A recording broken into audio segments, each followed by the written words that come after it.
Hello, everybody. Good morning, good afternoon, good evening, wherever you are based out of. This is episode 2 of Culture Commandos. We've got Chris Cook, we've got Funman Andy, we've got Theodora in the house. Welcome, everybody. Thank you for joining us for this amazing conversation where we talk about culture and everything in between. I am super excited for this panel today. It's like an old street reunion, if I can call it. I mean, there are definitely more people I would have liked to call on this podcast before I call this an official Old Street reunion. This is the optimum number of old street people before to have an actual conversation. Yeah, before it becomes like a. I don't think walk down the memory lane would be even a good fit to just say Old Street Solutions, right? Just constant chaotic cross talking is what you'd actually Constant Oh. chaotic cross talking down the road. How about that? This We like will be to an run. hour of flashbacks for me. Yeah, we run Nice. headfirst into that shit. I mean, with you, Sajid, now on the stream, the four of us, it's a good time to announce our brand new company, New Street Solutions, right? New Street, no solutions. New street problems. New Street problems. Yes, Street New Street problems. Yes. No solutions, only invoices. Andy has made an observation that I thought that I'll definitely bring up on the stream, which is I did Oh. not know Fun and Andy owned So, colored this- shirts. It's brand new. It's brand new last week. Yeah, Yeah. It's And- actually a hiking tops. It's very good for the wicked Nice. and the sweat. Nice. So when I think about Cookie and all those hotel trips we did together, like I mentioned on LinkedIn, I'm able to handle this live stream a little bit better with this Nice. technology. Nice. All right. Amazing. Thank you so much, guys, for joining in. And of course, having this group here makes it very easy. This is probably going to be a long conversation, but we'll try to stay on point as much as we can. It's something which all of us have felt very personally about when working with distributed teams, talking about autonomy, talking about who's the boss, talking about how to get the most out of these teams. And today's conversation is just that, like with the whole idea about Culture Commandos stream is we're just trying to understand what works and how it works better for people and not AI. So if you're an AI bot watching, this stream is not for you. All right. With that, let me jump into the conversation because we've got a couple of things to cover. Before we officially begin, I know everybody knows you guys, but if anybody is watching this recording later on, maybe you guys could do 1 minute quick introductions. Maybe we could start with you, Theo. Okay, perfect. Well, I've been around the Atlassian ecosystem for 9 years now, starting with my first vendor located in my homeland, Sofia, Bulgaria. The great makers of configuration manager for Jira, now acquired by AppFire. I changed 4 companies thanks to a series of acquisitions. So one acquisition led me to AppFire, then I ran away from them as fast as possible and entered Old Street with Chris. And then we got eaten by Tempo. And yeah, now I'm at Funning, my 5th company in the ecosystem. I've been community leader, community champion from 2017, I guess. I don't remember this clearly, but yeah, I've been around a while. I love being around. I tried to escape twice, and a few months later, I'm just coming back home as a beaten dog. It's like, I'll be back in this ecosystem. Nice. Sorry. So that's me. I'm always coming back home here. Nice. All right. Culture Fun Mando. All right, if all being well, I fixed my sound problem. I'm not sure what was going on there.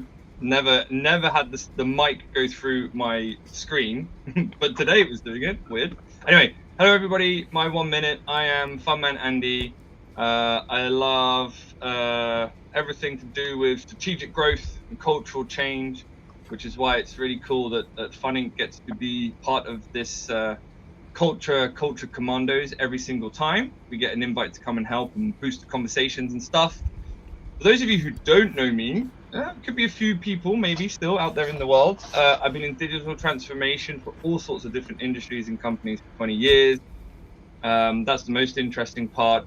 And literally the other day, a customer phoned up and said, "Do you mind if we cancel the contract for reasons?" And we were like, "Yeah, sure." So I've got 5 hours over. If anyone needs help, I'm just going to use this as a sales pitch right now. So I've got 5 hours a week. Hit me up. Nice. All right. Hello. Chris. Yeah, I'm Big Chris. I am a non-technical co-founder in a very technical, nerdy space. I love growing apps in the Atlassian marketplace. I have never worked for a company of more than 250 people. So whenever Andy starts talking about cultural strategic paradigm shifts and the changing the zeitgeist of the, I'm like, I lost. I have no idea what it would be like to work at a company that big. I'm pretty sure I would hate it with all of my heart. But yeah, for those that don't know me, I just love working with people. Big gregarious extrovert, love marketing, hate sales, but I'm sometimes accidentally good at it.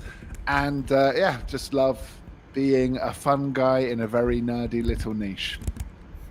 Nice. I don't think it's a very little niche anymore. I mean, it might be when you started, but I don't think it's that niche anymore, Chris. All right. Continuing with the tradition of having beer on a stream. Thank you so much for that, Chris. Coming back to the topic. So the idea today is, guys, we're just going to have a conversation around a bunch of things around how we can make teamwork better, around teams which are distributed specifically. We are going to, as usual, talk a little bit about memes, go to this week in history, what happened, and then open the forum around the new thing that we launched, I believe last month, where we said spill the tea. So we got a bunch of comments from all of you. Thank you so much for that. I've picked one of them and I'm going to read that submission out loud about a bad culture in a company, and this group will get to react to it, and we'll see if this group, Dr. Chris, Dr. Funman, and Dr. Theo, can help you fix those issues that you have submitted to us. That being said, let's jump directly to what the main conversation topic is around who's the boss. So when we talk of autonomous teams, when we talk about distributed teams, one of the main things that always comes back and brings the conversation to the center is around the trust and the transparency of these teams. So we think of teams who are working together but don't trust each other. There are questions around ownership. There are questions around who's working on what. I worked myself in teams where two different people on two different continents were working on the exact same sales pitch deck because they thought they were the ones going to do that in front of the customer. Turned out both of their managers took both of their decks, merged it into one, and then gave the demo, which sucked very badly for that internal customer that we were working with. But that's something that is fairly common. And as somebody who has organized and started working with a lot of companies in the last couple of years, I would start with you, Theo. I mean, you've worked with a lot of companies where you've had to remotely engage with people. How do you work with trust? How do you build trust as a new member, and how do you foster an environment where you don't want to stab somebody that you've never seen? Yeah, that's a very interesting thing, and I think nothing is related to the actual work or the actual business. It's always going human first and making sure that you make a real human contact. So you care about the person, the other side of the line, whatever they are. So it's hard jumping into different team all around the world. Actually, this happened to me first with Appfire when my new team was in the States. So I've been working here in Bulgaria in an office with everyone. So you're just going to someone's desk and it's like, hey, what's up? Grab a lunch, discuss some things together, bond over different company things.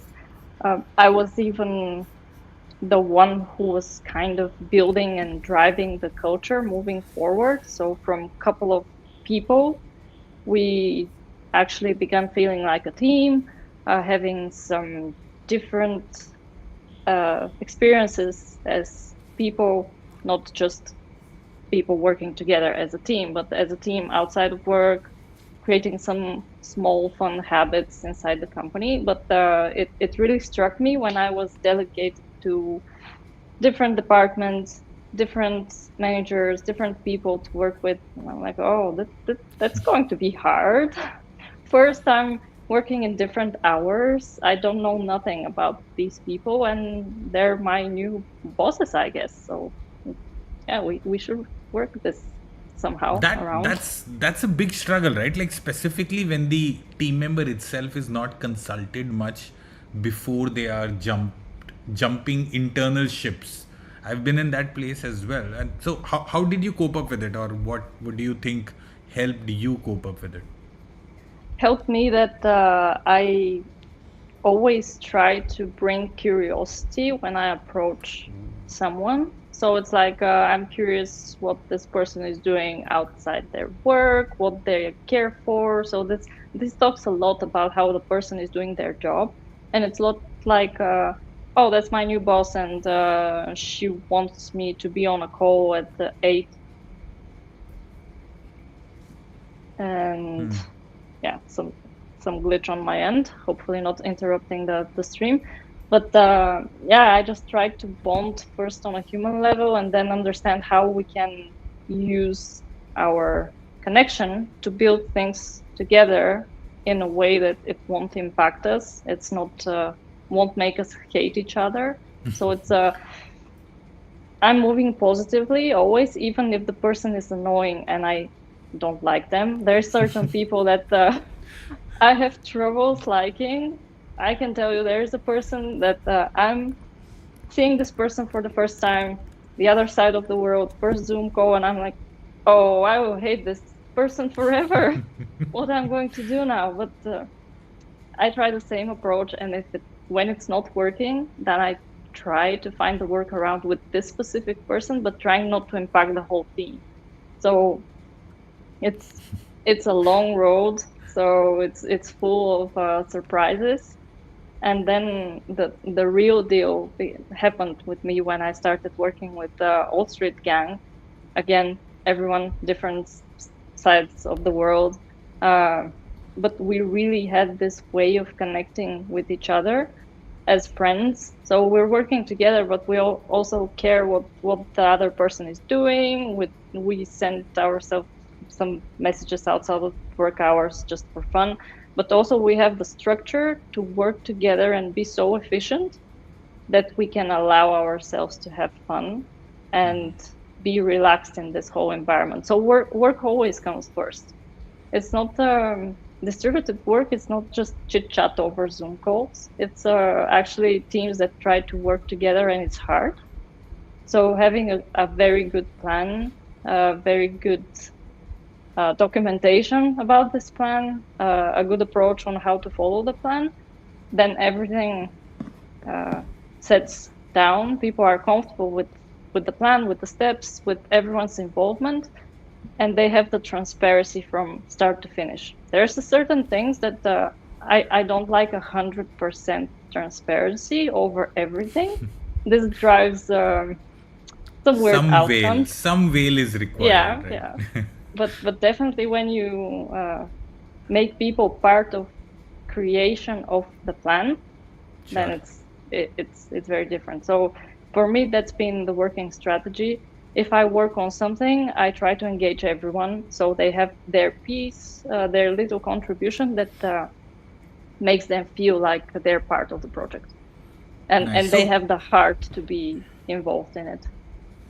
Nice. So you said actually a lot of things, right? So let me just recap. So I really love the part where you mentioned around curiosity. And I think Angie in the chat was also saying, because that is something that can't be faked for a long time.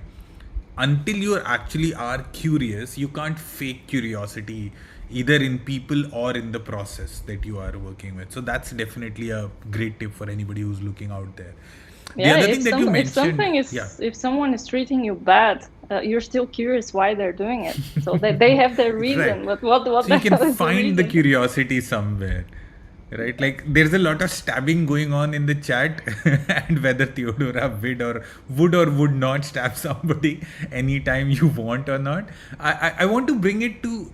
So you gave us the perspective of somebody who actually had to go through with it, right? But somebody, let's say for example, Chris, I'll look at you at somebody who was on paper supposed to build a culture where Theo does not want to stab somebody, right? So how do you either facilitate that or lead that? Like, or did you ever actually lead that? Yeah, you've got it wrong, buddy, off the bat. So I built a culture where Theo felt free to be Theo.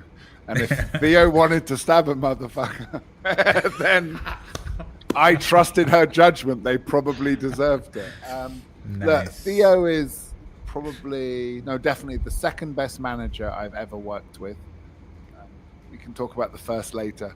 And I noticed at like no point during everything she just said was the culture or the hierarchy or the organization built around any top-down edicts, right? The key to everything she just said was personal relationships, and I think I think so much of everything we've been taught about management is wrong.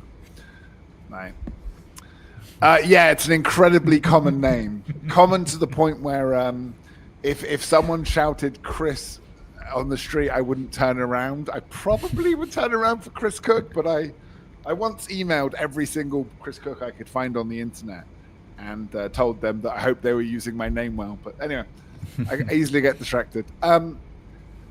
Culture comes from people, and that sounds so cliche and trite, it's meaningless. So let's get real. There is a level of middle management which achieves almost nothing. There's a great philosopher called David Graeber who talks about bullshit jobs. And I think there's a bunch of companies who hire a bunch of middle managers because of that fear that someone's not doing something. The example you gave, Sujit, off the top of two people working on the same thing, I think the solutions for that are so much worse than the problem. Like in your example, right? Two people learnt how to do a thing. It was both incorporated and they maybe learned to communicate a bit better next time. But even if not, right? We had the best sales pitch of two minds. They maybe could have had more meetings and divided and conquered. But that, like I say, the cure would have been worse than the disease, because if you then forced everyone to go on meetings to make sure no one ever did any redundancies ever, you have some redundancies. It's okay. Like, yeah. And likewise with culture, like, comes from the bottom up, comes from building relationships, a layer of, middle management, nannies, babysitting and trying to artificially cultivate a fake culture is worse. Is a worse cure than the disease and the problem it's trying to solve. Culture 100%. Should emerge organically, and it will emerge organically if you let it. If you let people form their own relationships and work on their own things, that's your culture. But Theo, let me it's great and talented. Let her be Theo.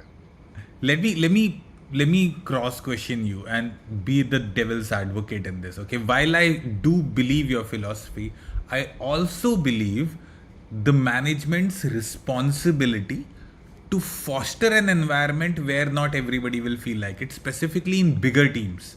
So when you are a 20-member team, give me the Indian head nod when you paradoxically agree with two contrasting things.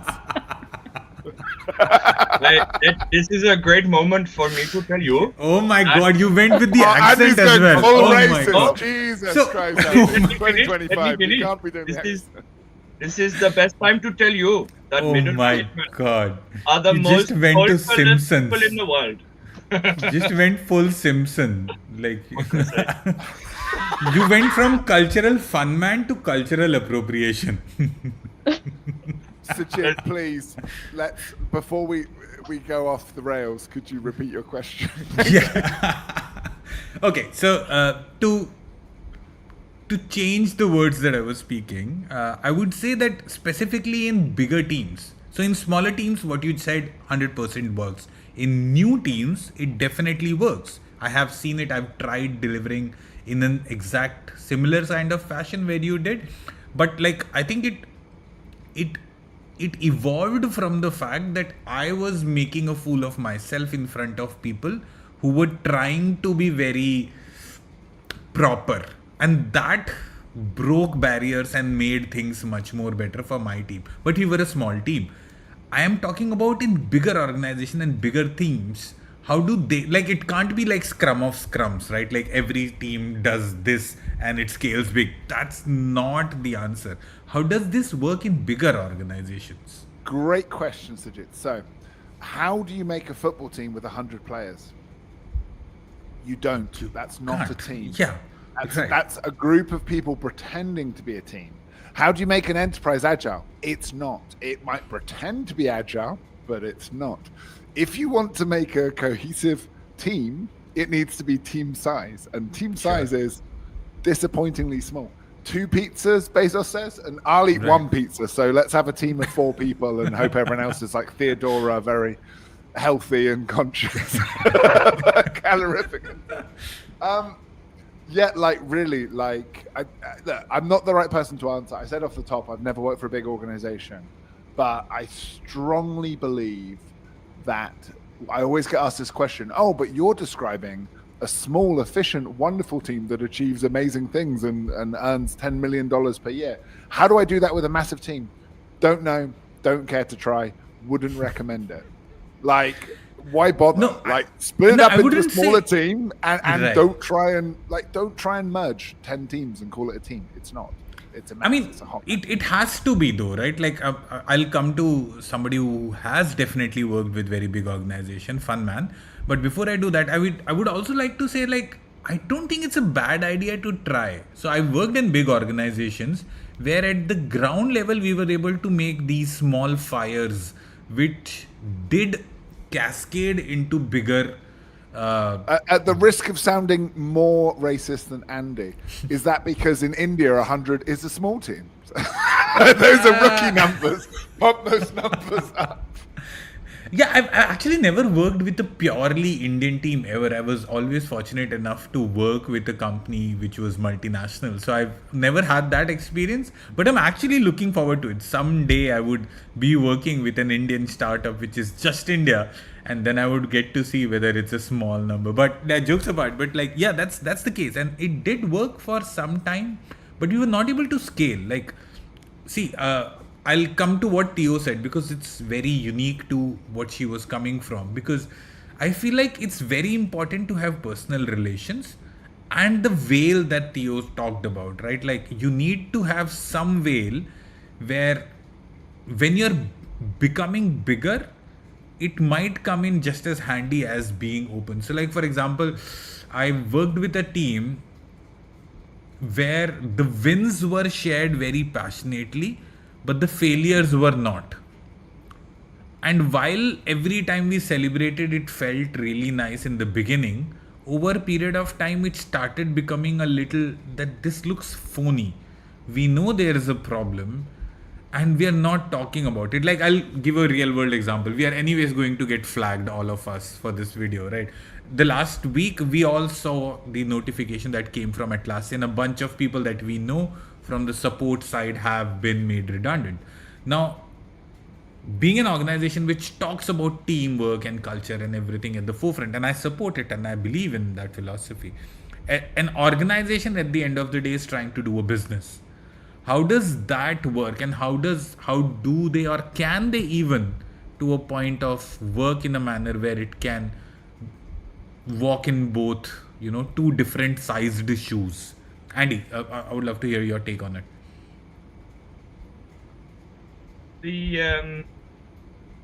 To react to what Theodora said earlier about understanding people and how you approach people and stuff, like a lot of the cultural clashes I've had within organizations and then segueing back to what Cookie said about bringing teams of 10 people together doesn't make a bigger team. It always almost comes back to an individual one-on-one sort of modus operandi, if you get me. So I would say, to add to all of this, the only thing I really have to say is I don't think it matters the size of the organization. There's always challenges culturally. I have worked for most of my career is working for some of the biggest companies in the world, and I've done a lot of small startups as well, and I see the same problems in all of them actually, whether they're 300 people or 30 people or 20,000 people. Where I feel that companies go wrong a lot, and why the corporates get a lot of flack, rightly so, because of cultural appropriation. No, sorry, cultural challenges, is that in a small company. So let's take Fun Inc. as a great example. We don't have value posters hanging on the walls, and we don't have a website that rants on about, you know, our great culture and blah blah blah. We're just a small company that's just hustling and getting the job done, right? No matter how. And often most of the work is done by Theodora and myself, so it's like it's that two-person team, right? Our team's two-person. I don't think us two ever talk about cultural or, you know, any of the stuff that the big corps are going on about. And something I found very interesting, nigh on 15 years ago, is working for a corporate where quite a few of the directors were walking around not demonstrating good alignment with our values, and then people go to HR and complain, and HR's like, what do you want us to do about it, right? So that's an aspect of this sort of big versus small company that I find frightfully interesting with culture, that there are cultural problems in any size of organization, and the bigger the organization, the more there's these posters on the walls and the town halls, and you do your training certificate online, right, all that sort of stuff. And then that's when it really starts to go wrong, because we're so different. There's 8 billion people in the world, and even the ones that have pure doppelgangers who are from different parts of the world and look like twins, there's even a really cool documentary about them. People are radically different, and there's no one culture that's going to fit everyone. Funny enough, Cookie mentioned football teams, right? I mean, every day I'm looking at sport, and football often comes up on the news feeds for sport, and you're just scratching your head going like, culturally, how do these teams suck? I mean, the money's there. Why is it going wrong, right? An interesting conundrum. So some of the worst sports teams have high turnover, right? Like I think one of my professors, Dutch guy obsessed with football, looked into how like money often floods into a team, and if their answer is then cool, we can buy any player we want, and there's constant turnover. I think I read once that pilots who are 48 hours without sleep but have worked together, pilot and co-pilot and the crew, for years, are better than a well-rested team that hasn't worked together before. So if you've got that time together to build those bonds and communication, understanding, trust, right, like that, and that takes time, and that takes a lack of interference and that interpersonal communication Theo was talking on. I think, touching back on a few of the points you made, Sajid, one was about the good news updates. Yeah. And it's often a sign of a real psychologically unsafe company that they feel the need to keep saying good news. Like, I'm terrible for it, but every time, I'd be on a sales meeting and everyone would be boasting about their great shit they'd done. I'm like, yeah, I know, you're all great. That's why you're fucking here. Like, stop it. Please tell us what problems you have, because that's service leadership, right? Let's focus on the problems, and salespeople are naturally people pleasers. They're nervous. Oh no, I'm like, no, what's wrong? What's shit? What do we fix? That's why I love Theo. Like, Theo loves immediately jumping to all of her list of complaints for the week. Superb. Let's get to it. Like, that's what matters. That's what's important. So, bad news should always travel faster than good news, right? You have a real problem with your organization if people are any hesitancy to share bad news shows a lack of psychological safety. You touched briefly on the mass firings at Atlassian, and I'm incredibly skeptical and cynical of all corporations. And again, you tried to hand wave paradoxically, oh, but they still have nice company values. Nah, it's a shit thing to do. But I will say two things. One, a company the size of Atlassian can fire 100 people, and that's not a lot of people. Right. This is shocking coming from me, the socialist, right, anti-corporation guy. But if you're going to fire 100 people, right, the best time to do it is in one go. Jacek always used to tell me the Polish saying, if you're going to cut a dog's tail, do it once, not twice, right? So rather than like over 3 months, keep having 30 firings, do it in one Makes go. sense. And Atlassian's also, I think, a victim of the fact that right now, every time there's a tech layoff, the press report it as AI-driven tech layoffs. I am not in depth in Atlassian with all the gossip, but I'd be surprised if that was why. I think AI is just, it's the fear that the media loves to stoke, and also it makes the story slightly better for a tech company to be like, oh, look, we're AI us. Like, I'm not saying those people deserve to get fired. That is not my takeaway here. It sounded like it. Everybody tell everybody that he said those people deserved it. It's fine. Official. Sure. Now I'm part of a VC fund. I've lost all my socialist values, and I'm like, are you hiring? Hire them all. That's a really good point about culture and stuff. I mean, I love a good bit of gossip. I'm the one who's I use LinkedIn professionally, I use Instagram creatively, Threads is just for random thoughts, and X is where I lay into corporates like, oh, I'm gonna have a real good field day, being angry at the corporates. However, with the recent stuff on Mikey CB laid off these people over Loom, the way it's been written in the press is fascinating. Like, there is always two sides to a coin, and it's great to hear Cookie, be so objective about it all. Cookie just wrote in the chat, Andy, I use LinkedIn professionally, like, as much as I can, right? Like, in my scale. It's in the past tense, by the way. It's in past tense, though. Oh, as well, yeah. And so what I found interesting with it is that the press gets hold of it, and the Australian press in particular, and it literally sounds like they got the 100 people to open a Loom link in which Mikey CB's like, g'day and goodbye, and their system access died, like that, like a real doom and gloom story. So I haven't done. Normally I reach out to my Atlassian friends. I'm like, oh, what's the lowdown? Tell me the full gossip. And I didn't bother this time. What I do find very interesting, and this is something about more macro level, global scale culture. I'm not sure if I'm right, but this is my gut feeling. The last 6 months, Atlassian has been taken through the absolute ringers by the press, and I wonder if this is just now someone somewhere hates Mike Cannon-Brookes because he's been pushing his whole eco-warrior agenda for many years now, and stuff's not going great at Atlassian, right? Which company? I was shocked Cookie once when I was like, I've never worked for a company where everything was great, and he goes, Wall Street, and I was like, I mean, every company has challenges, and I shocked him even more. I was like, sometimes funding fucking sucks, right? Like my own company. But yeah, stuff won't go great at Atlassian, for sure. It's a very big company, and culturally there will be challenges. But yeah, there's now something else going on. I mean, Trello made a load of UX and UI changes. None of its users happy, myself included. Was it worthy of the Australian Times or whoever it was doing a huge rant, and they trawled through community and they found loads of quotes from customers and da-da-da?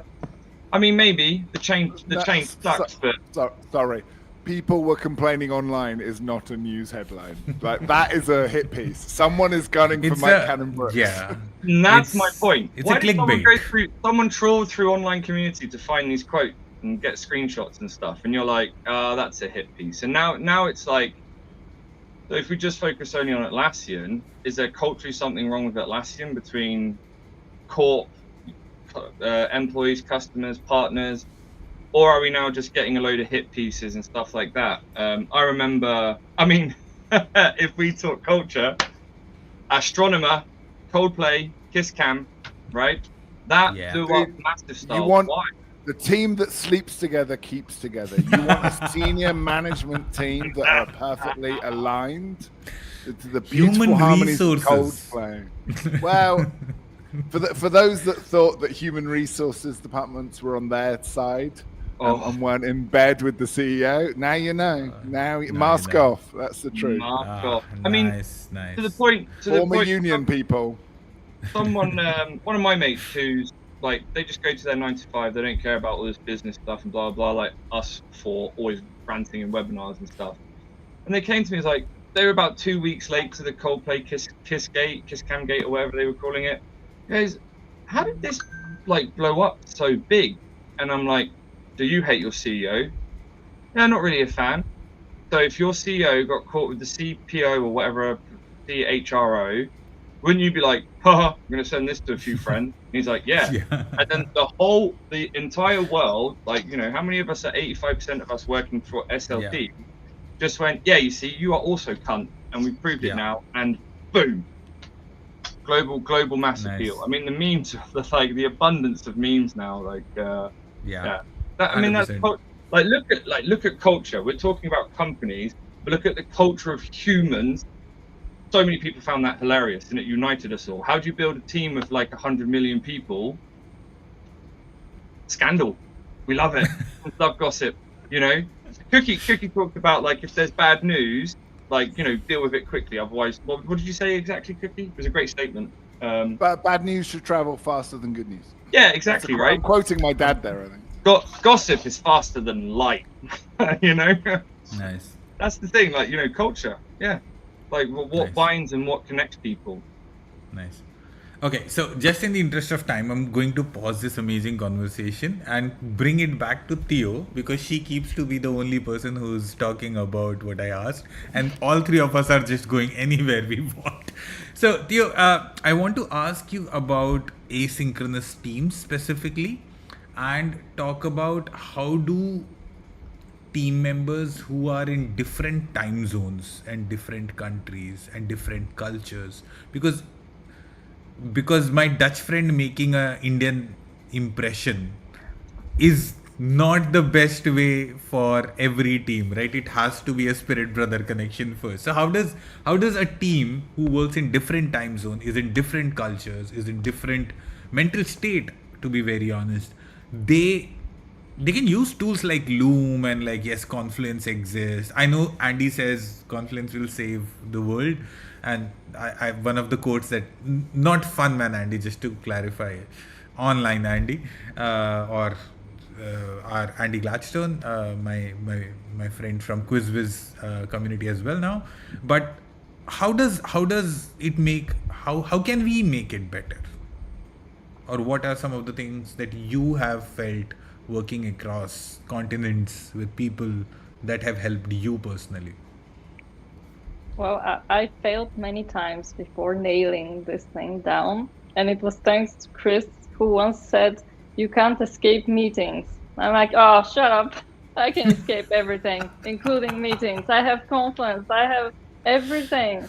So why bother sitting on a call with one by one everyone from the team, instead of just doing one meeting or doing only Confluence notes? Well, I was wrong the entire time. He was right. So thanks, Chris. You were right. Being an outside party, those two, for some years in the same organization was fascinating. And if people haven't read, I don't know if the blog is still live, might not be anymore. Yeah, it is great. So there was this awesome, so Barry did the interview with Theodora and Cookie, and that is like, that piece is so good. I don't know if we can post it in the chat here, if it allows an external URL, if we can find it. But basically, like, what is culture? How do we all mesh? How do we all mix? Theodora just admitted herself, like, I was wrong. So there is an appropriate moment, then a Cookie style brainstorming, I should still get in a call, no plan is the best plan, and blah, blah, blah. There's a moment that's appropriate. And then there's a moment when a Theodora, I would like my agenda points in advance. Could we maybe first put everything in Confluence, when that's appropriate as well. If we talk culture of meetings, Do you do a Confluence page instead of your meeting? Do you do a Loom instead of your Confluence page? Or do you have to do a Loom to assist your Confluence page? I think that to my summary of this last 15, 20 minutes, 40 minutes, however long we've been ranting on, the summary for me is there is no fixed culture of companies. It's an ever living paradigm shifting, like it's just like you've got to, it shifts and it changes constantly, you know. One day I'm the funnest guy in the world, and the next day I literally could stab more people than Theodora. It'd be like Gimli and Legolas, like, you know, counting off murder victims, you know, competition. You know, so you know, culturally, you catch me on a really bad day. What's good culture? We asked 3 people who condone murder. Yeah, exactly. But going back to answering Sajid's question before someone accidentally take it from me, it's first admitting that I was wrong, but then dedicating my own time to connect with each person individually and find their frustrations about the rest of the team. So you need to be, if you're not that person, you need to have this one person who is going to engage with every member, try to find what's good, what's bad, what's there. You know that when one Slack or Teams or whatever messenger they're using, when it's silent, then something very tricky is going on under this silence. This means that your people are just having different hidden chats, trying to communicate with each other. When I see this silence, I already know what's up. So with the distributed teams that are very hard to meet together, so we had a girl in Bangkok and we have UK and me in Bulgaria, that's super hard. And she was working in weird hours like midnight, which I hated for her. So the best way to connect was me individually with every person, find how they feel, find their frustrations about the team, about the teamwork, maybe a member of the team that's done something wrong, but they will never tell them in a direct conversation. So I was kind of the person, the investigator who is going around collecting the feedback from the people and then explaining each individual what's actually going on. So maybe someone is having a bad day, even I'm having a bad day quite often, and sometimes I may be a very bad on Slack, like yeah, okay, and exclamation mark. This will be frustrating for a person who wants to have a chat or have a long conversation about something important. So we meet and we find where the frustration lies and how to fix it. And once we're past this stage, people understand that they're working with real people with real problems, and it's no longer an issue. So it's nice. You say, hey, you know that our team member had a really rough day yesterday, so something bad happened, and they will never share it publicly. They won't come to Slack saying, hey guys, I had a terrible day, I'm in crisis. Of course not. But when you go and share this one-on-one with the people, they're like, oh, wow, that's bad. Let's find a way to help, find a way to rearrange work so we can work more, and this person can rest for a couple of days. But without this, it's very hard to actually have this whole great team culture, blah, blah, blah kind of thing. So, Andy has an amazing question in the chat. He says, what about when the people or the person are the problem? So, look, before I get into Andy's very good question, I just want to say that I opened with this saying that middle managers are the problem and it's unnecessary and you just need people-to-people interactions. I'm obsessed with the idea that the Pareto principle is bullshit, right? There's this often quoted thing that like, oh, just hire the A guys and the top 20%.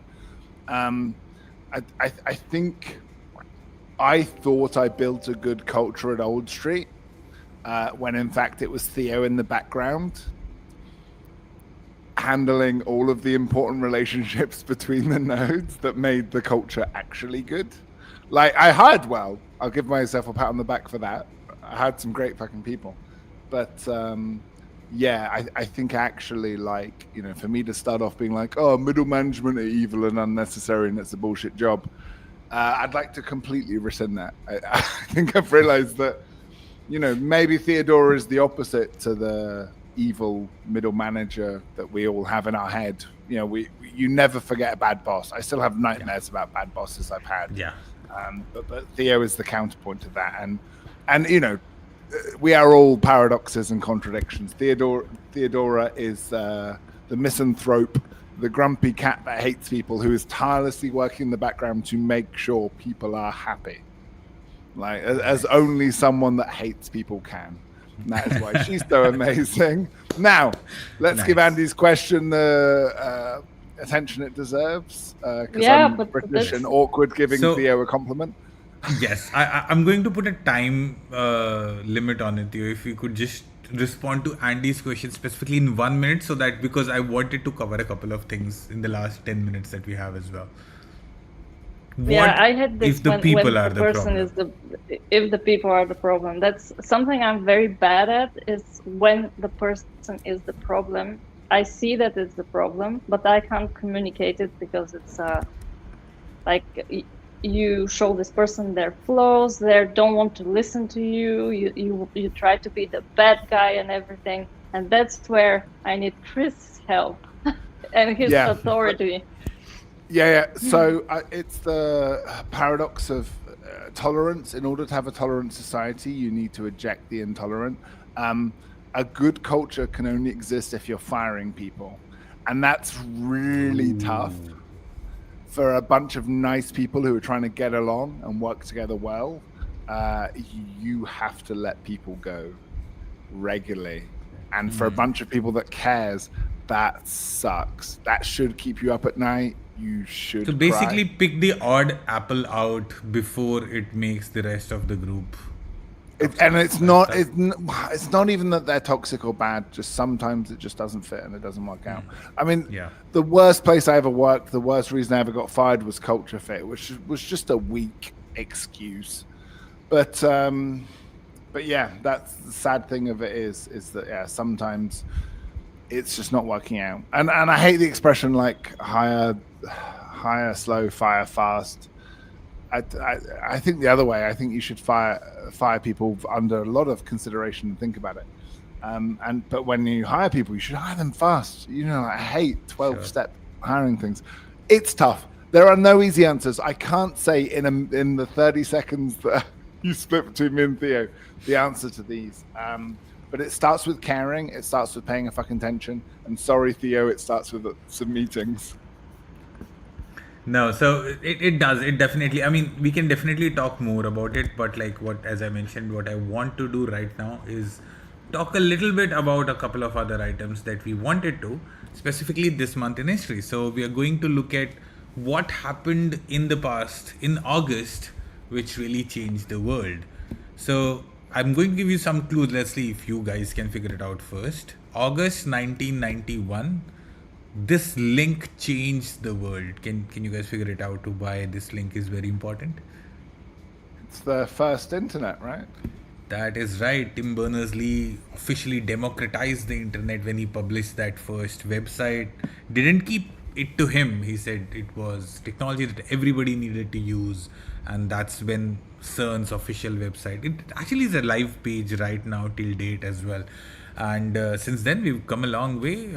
If Tim Berners-Lee would have decided to keep the internet or the World Wide Web back then to just himself, wouldn't have exploded the way it has. We wouldn't be having this stream, and a bunch of us would be jobless maybe. I don't know. But like the world definitely changed with that. Another thing that I did want to call out about was this. Like, do you guys know what Big Blue was? August 1981? Yeah, it's a chess computer. It was allowed to be named actually by a consensus of people, which is glad it happened in the 80s. Otherwise, it would be called Chessy McChessface. I mean, yeah, it was not just that, right? Like I believe IBM officially was being called the Big Blue because they were the company which was creating that AI program, which Oh, but they that. did crowdsource the naming of it. But yes, I think Right, is that when yeah. it was invented or when it beat Kasparov? Yeah. So IBM launched the first PC in 1981, and that Big Blue went on to be used on a lot of other things.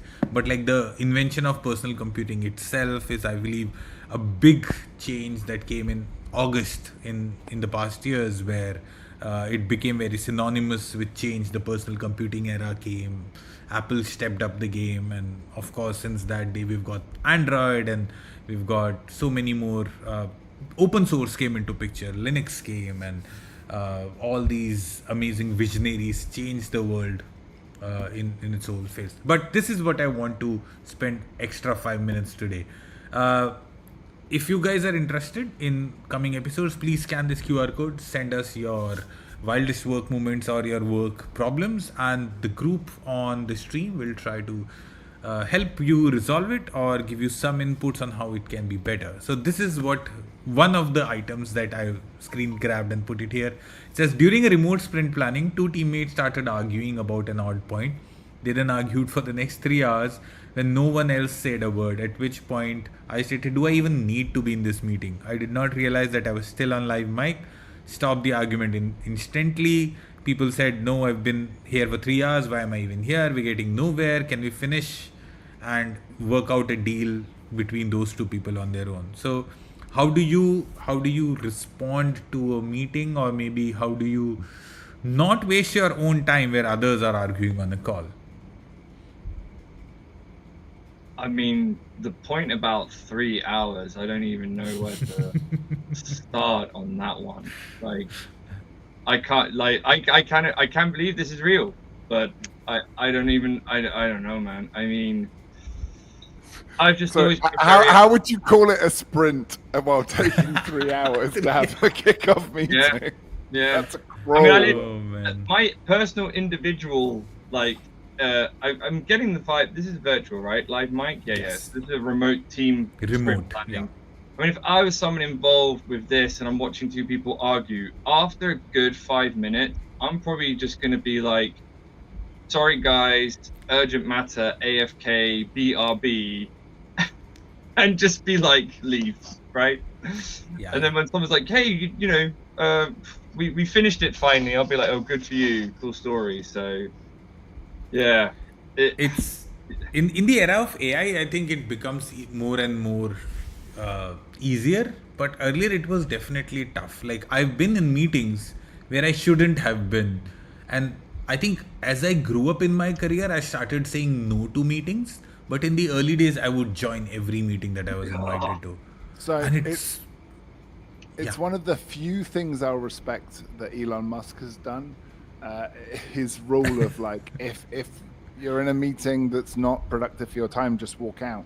I did that. My first job in the Atlassian ecosystem at ClearVision, I rubbed a lot of people the wrong way. Would be sat in 2-hour marketing meetings, and I would just get up and walk out 20 minutes in because I'm like, sorry, what are we doing here? What's the value here? Well, it's like, culturally that's not accepted in the UK, right? Unless it's made clear to everybody, right? Koreans are the best. I used to love working at Samsung Electronics. There'd be this huge meeting, 4 hours, and everyone's bored off their tits. No one understands why they're there. What are most of the Koreans doing? They are proper fast asleep. They're literally like this, like they are asleep. They're not listening. Why? Because you lose face in Korea if you don't accept the meeting, always, right? So you have to go to the meeting. You have to be there. But it's not disgraceful to fall asleep. Because you're not active, you're not talking. They're like, you're not part of this. Oh, it's okay to, like, you're not part of this. You have to come to the meeting. You're not part of it. It's okay. You can fall asleep. And I'll never forget doing cultural classes and the financial director, die-hard Korean. He was awesome. And one of the classes was talking about the culture of meetings, right? Because the Europeans, I don't know why, I thought they were legends. I was like, man, I wish I was Korean right now. Do you want me to do my Korean impression, by the way? This is very good. No, Andy, you've been cancelled enough today. Yeah. I think Fun Inc. is in early stages. I don't think you should do that, buddy. Okay. And basically, like, a lot of the Europeans were very angry about how the Koreans were behaving in the meetings, right? And the guy asked a very simple question.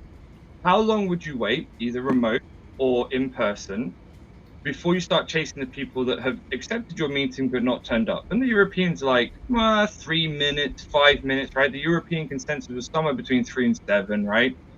Like, how fast would you start the meeting? Most were like, I'd still chase them whilst the meeting started. Like, hey, we had to start, please join, blah, blah, blah, whatever. And then it gets to the financial director, who was the first Korean in the ring to answer. And he just goes, 2 weeks? A silence in the room. Like, someone doesn't turn up to his meeting. They don't even excuse themselves. He's like, okay, whatever.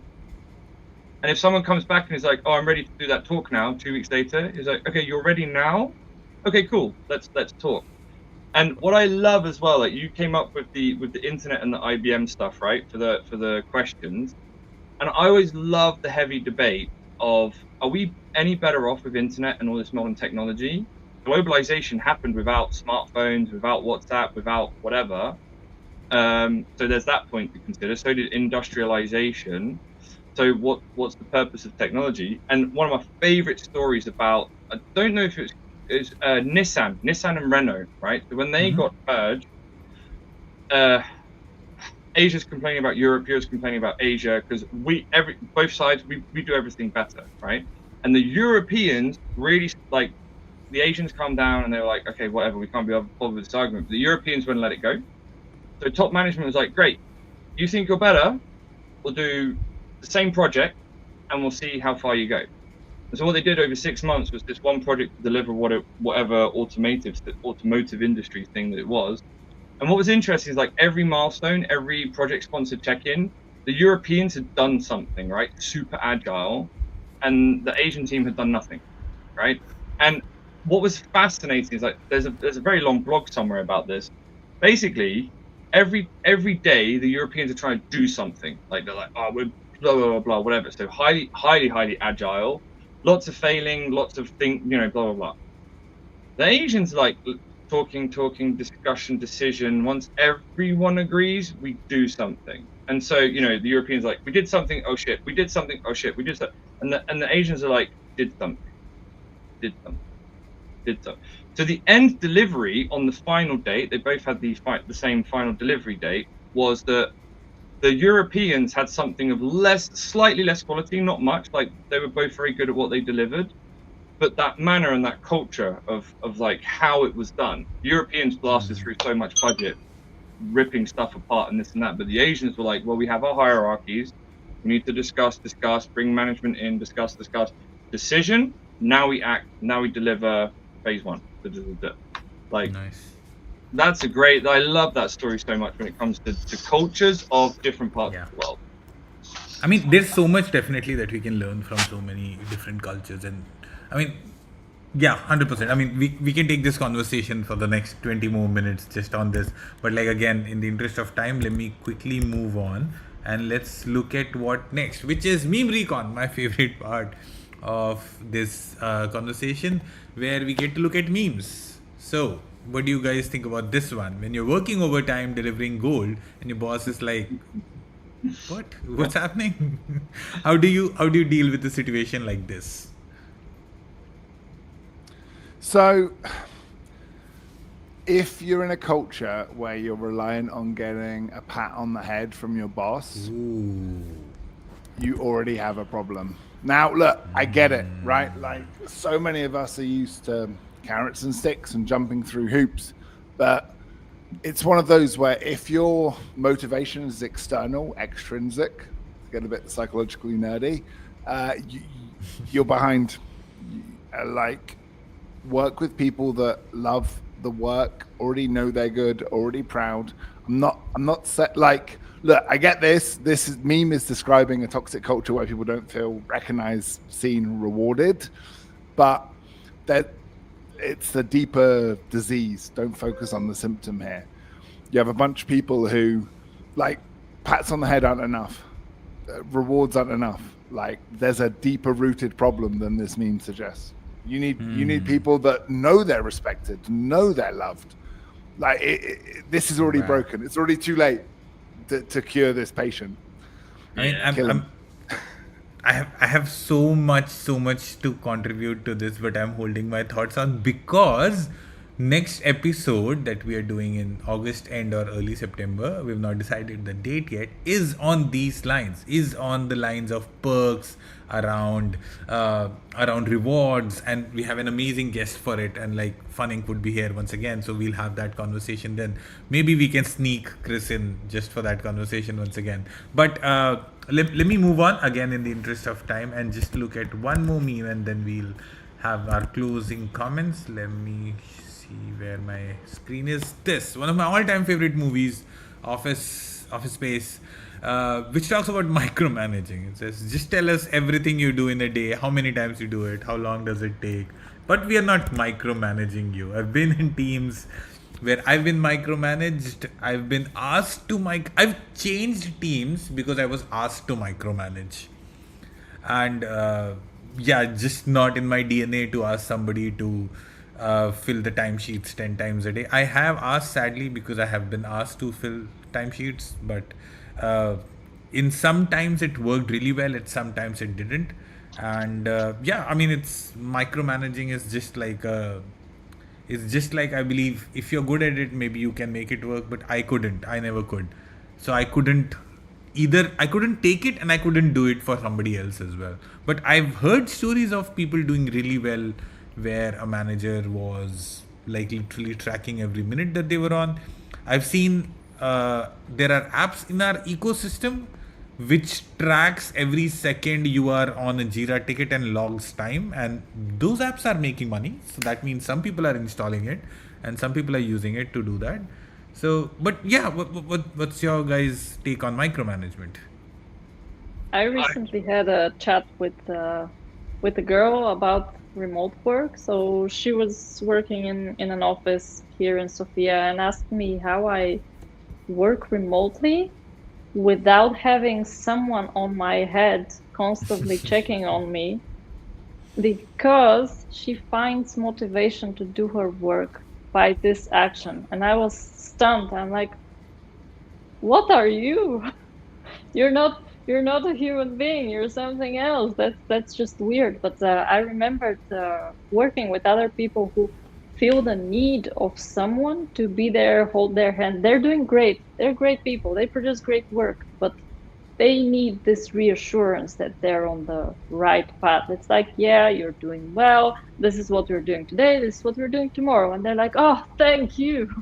Oh, I couldn't survive on my own. So it was really weird when I find this as something in the world, because I'm not a micromanager, and yeah, that's not working on me too. So the moment someone said, I need to review your sentence for the social media before it goes out, I leave the company. That's like, come on.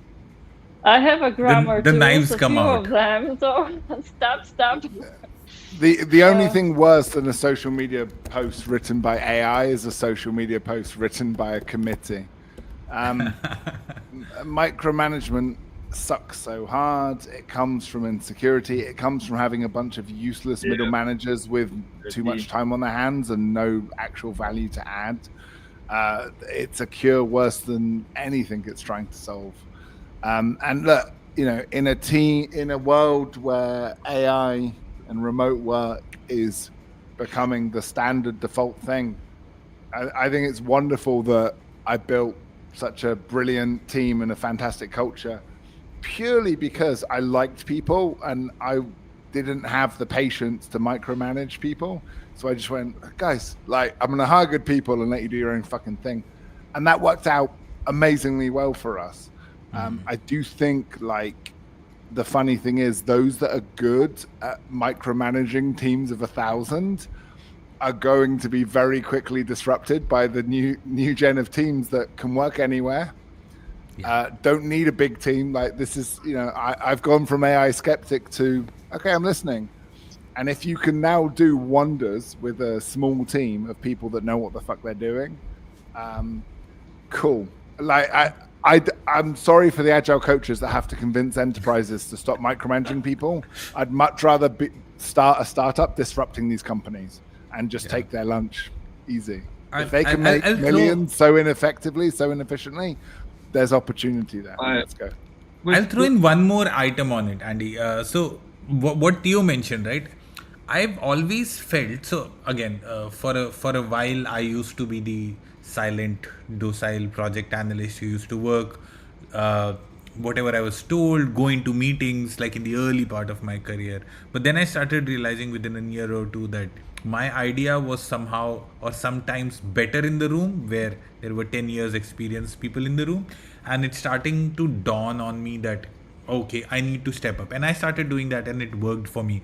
But I know a lot of my friends for whom it didn't, right? And why I'm starting to say this is I thought this was a generation thing, like baby boomers work away, millennials work away, Gen Z works away, Gen Alpha will work a different way. I thought it was that, but I don't think that's the case, because I know Gen Zs who feel exactly the same way Theo said, who need the reassurance of having somebody tell them what their task for tomorrow is, because they want to go from A to B, and that is it, right? There's no ownership. They want to take A, add their B, make a C, and give it back to somebody else.